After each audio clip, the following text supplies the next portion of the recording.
Welcome to Talmudic Treasures. Today we're learning Nazir page 23, which discusses a very interesting statement that when we're dealing with someone who is deemed a rasha, a wicked, evil person, even when they do something good for you, it's considered to be bad.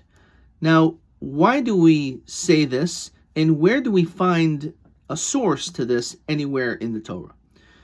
So it's brought down that when Esav was pursuing Yaakov, he was told that he should not do anything bad to him. And not only that, it says even more. The verse tells us that he should be careful to speak with Yaakov from good and bad, good or bad. He shouldn't do anything good to him either. So we can understand why he shouldn't do anything bad to Yaakov, his brother. But what does it mean? Why can't he do something good for his brother? So again, we derive from here that even when someone's wicked, it's considered as though their good things are bad things.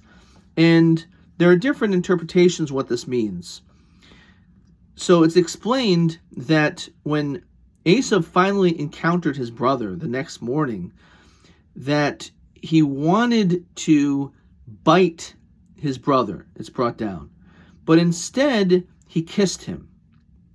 And the question is, what does that mean? He wanted to bite him, but he ended up kissing him, because the Hebrew words are very similar. So the truth is, he kissed him.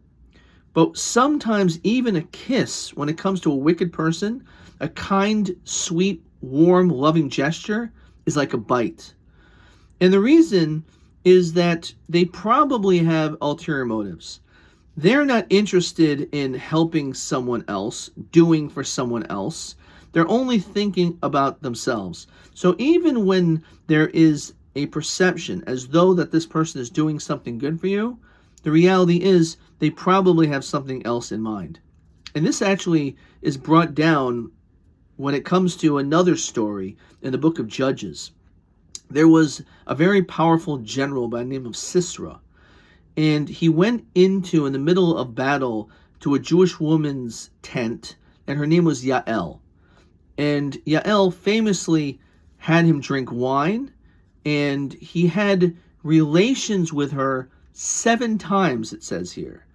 And eventually he fell asleep, and she took a tent peg and killed him with a tent peg, which was considered to be a very heroic thing that she did.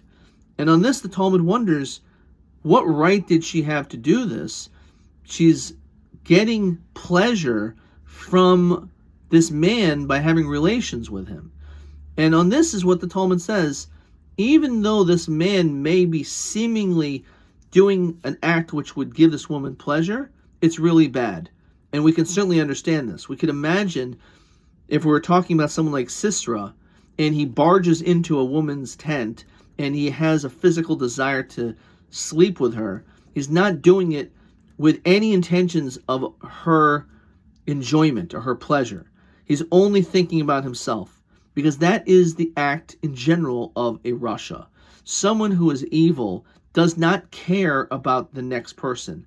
They're only thinking about themselves. And therefore, one has to be really on guard when you find someone that you know does not generally do things properly, and they in general are quite self-centered and selfish. If you see them doing something very kind, of course we want to judge people favorably, but we also can't be naive in this world. And therefore we have to sometimes put our guard up and say, what is this person really doing?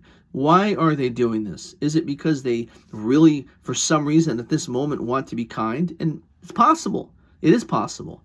But it's also possible that this person is still a wicked individual, and therefore, because of that, even that which is seemingly good is bad.